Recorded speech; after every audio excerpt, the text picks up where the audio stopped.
안녕하세요. 부지런한 소입니다. 자, 모델링에, 그러니까 일반적으로 스케치업에서 모델링을 하는 부분에 있어서 기능에 관한 설명들은 거의 다 지금 설명을 다 드렸습니다. 드렸고요. 이제 본격적으로 어떤 예제를 가지고 모델링 하기 전에 마지막으로 남아있는 그러니까 스케치업에서 불러오는 것과 내보내는 것 이런 것들에 대해서 좀 살펴보도록 하겠습니다. 자, 임포트에 대한 내용을 좀 살펴볼 텐데요. 임포트는 불러오기입니다. 불러오기. 자, 외부에 있는 파일을 스케치업으로 불러오는 기능인데요. 자, 어디 있냐면 제일 위에 메뉴바에서요. 자, 파일에 쭉 뉴도 있고 오픈도 있고 쭉 있지만 세이브 에스 템플릿 같은 거 이미 설명을 다 드렸고요. 자, 또 쭉 내려와서 샌드 투 레이아웃이라는 건 스케치업 프로에만 있는 기능인데 레이아웃이라고 하는 스케치업 프로를 설치하면 자동으로 인스톨되는 별다른 독립 프로그램입니다. 그래서 스케치업으로 작업한 모델링 데이터를 프레젠테이션용으로 레이아웃을 짜서 문서화 포맷할 때 스케치업과 상호 연동돼서 작업할 수 있게 하는 건데요. 그다지 많이 쓰이진 않습니다. 많이 쓰이진 않고 그래서 이 부분도 지금은 설명을 안 하고 넘어가겠습니다. 자, 그래서 쭉 넘어가고 해서요. 자, 오늘 살펴볼 게 바로 이 임포트에 관한 기능입니다. 자, 임포트를 클릭을 하시면은요. 자, 이렇게 열기라고 해서 파일이 하나 열리고 창이 하나 열리고요. 자, 그 매트리얼 매핑 부분에서 설명할 때 이미지 불러올 때 설명했던 화면이죠. 요 밑에 불러올 수 있는 파일 형식을 보시면은요. 자, 외부에 저장되어 있는 skp 파일을 불러올 수 있고요. 자, 여기 오토캐드 파일에 DWG하고 DXF를 불러올 수 있습니다. 여기가 굉장히 중요한 기능이고요. 자, 이 기능은 스케치업 프로만 지원되는 기능입니다. 일반 구글에서 일반 사용자용으로 무료로 배포하고 있는 버전에는 이 DWG 임포트하는 기능이 없습니다. 3ds 파일은 이렇게 범용적인 3ds 파일이죠. 3ds 3D 모델링을 이렇게 호환할 때 쓰는 파일들이고요. 그 다음에 여기 밑에 있는 All Supported Image 타입에 매핑할 때 설명을 드렸던 겁니다. 자, 그래서 오늘 설명을 드릴 건 오토캐드 파일입니다. 오토캐드 파일을 선택을 하시면은요.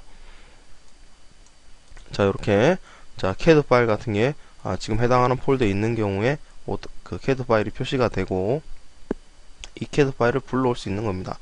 자, 캐드 파일 불러오실 때 가장 중요한 건 꼭 잊지 말으셔야 할 거는 요겁니다. 요거 오른쪽에 옵션 창을 클릭을 하셔야 됩니다.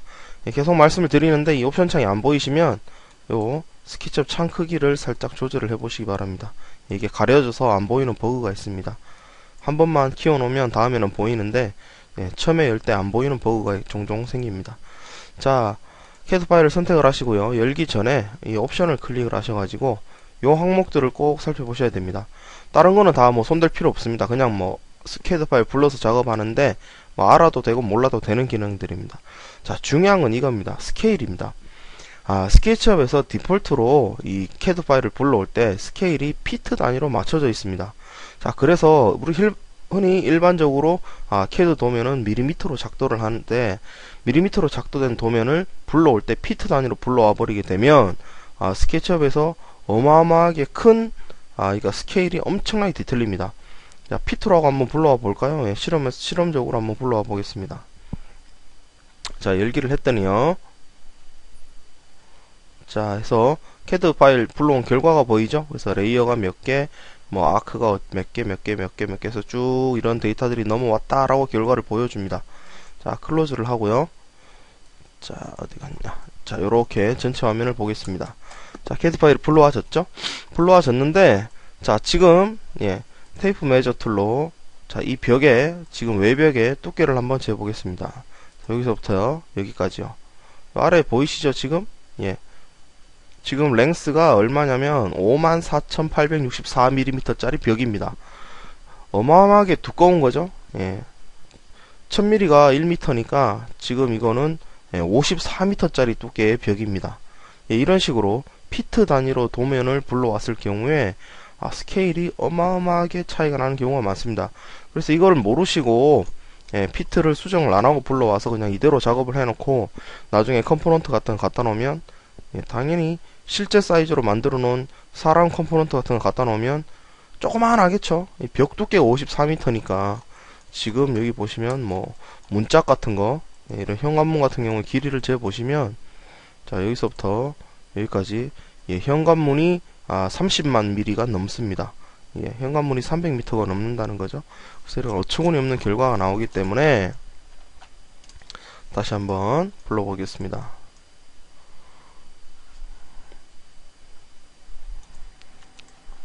예, 파일에 임포트를 선택을 하시고요. 자, DWG를 선택을 하시고요.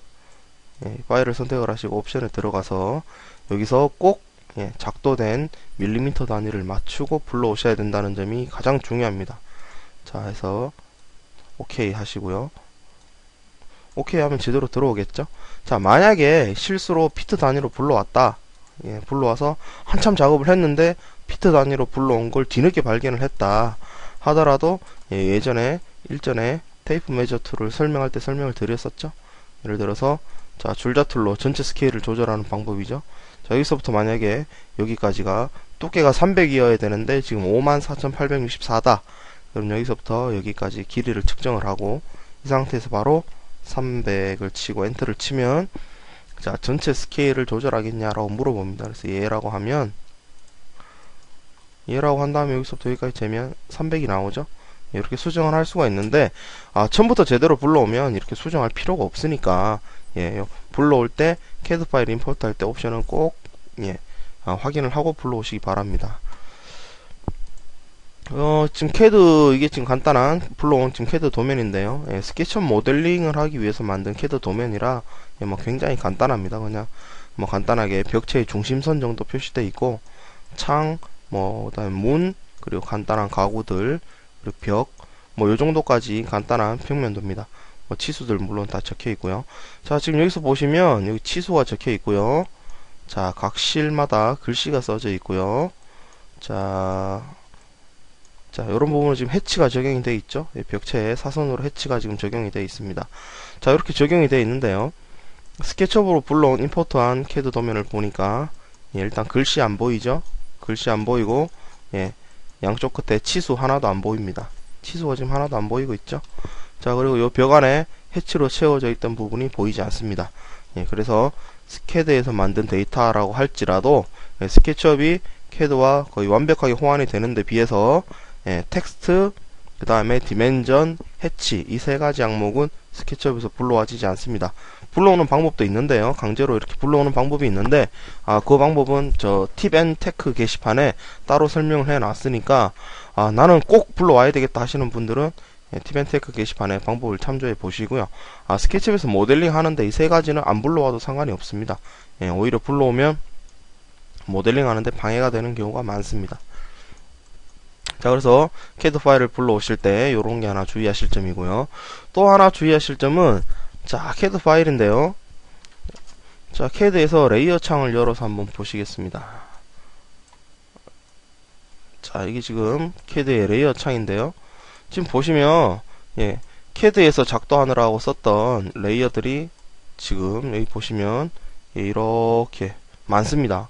굉장히 많은 레이어가 있는데 스케치업이 CAD랑 호환이 너무 잘 되다 보니까 윈도우의 레이어를 보시면 이런 식으로 CAD에서 만들어져 있던 레이어가 그대로 다 따라옵니다.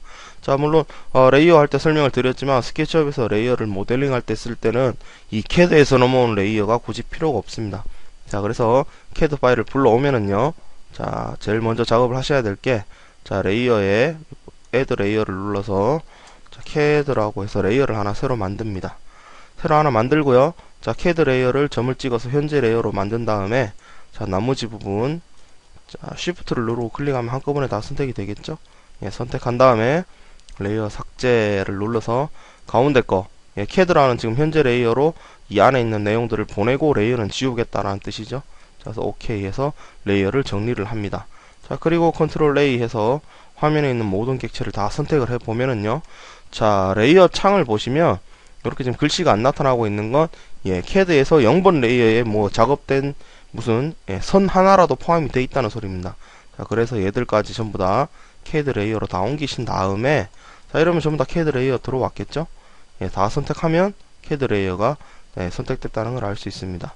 자, 그리고 메이크 그룹을 해서 원본 CAD 도면에 대한 어떤 무결성도 유지하고 나중에 용량 관리할 때 이렇게 CAD를 그룹으로 지어 놓는 게 중요합니다.